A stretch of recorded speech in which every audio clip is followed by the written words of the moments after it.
Item 23, discussion and possible adoption of proposed edition of Section 355, Title 14, related to certification of non-lead ammunition and list of certified non-lead ammunition pursuant to provisions of AB 821.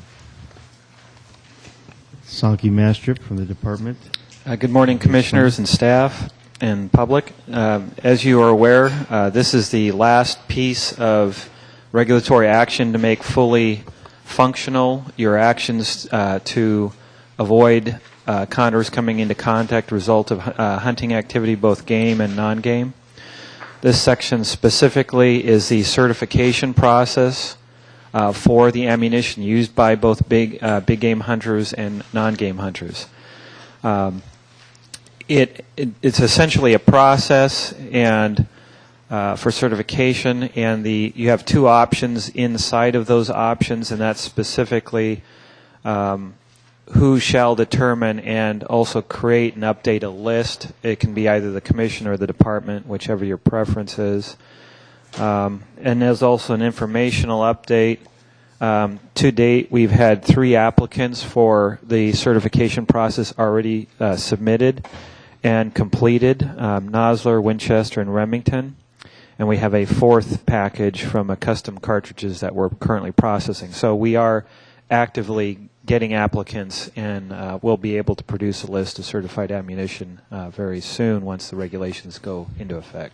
Any questions? Any questions from the commissioners? No? We have a few speaker cards on this issue. 3 minutes each, please. Ed Worley, followed by Walt Manzel, followed by Doug Bowman, and I'm sorry, those are the 3.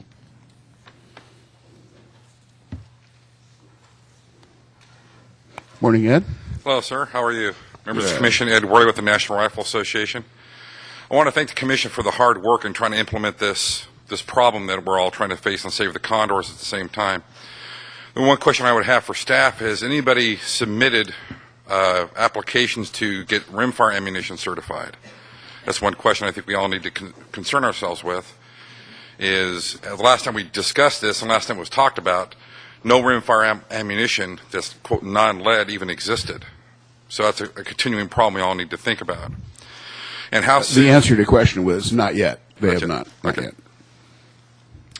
Also, again, we would like to stress that at the earliest possible time, the Fish and Game Commission make the regulations only to what AB 821 required in the state legislature, and restrict those areas and keep things minimized to AB 821, because I think what we're all going to find, as we've discussed in February, the Commission is going to re-look at the science behind the condor problem, and everybody's trying to fix and everybody's trying to save in the state of California.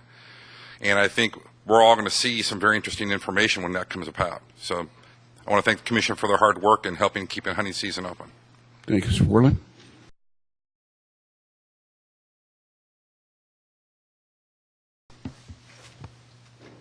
Walt Manzel, followed by Doug Bowman. President Rogers, members of the Commission, Walt Mansell, representing the California Rifle and Pistol Association. If I'm not mistaken, a reference a question to Sankey, I noted the list he said of the applicants they had heard from.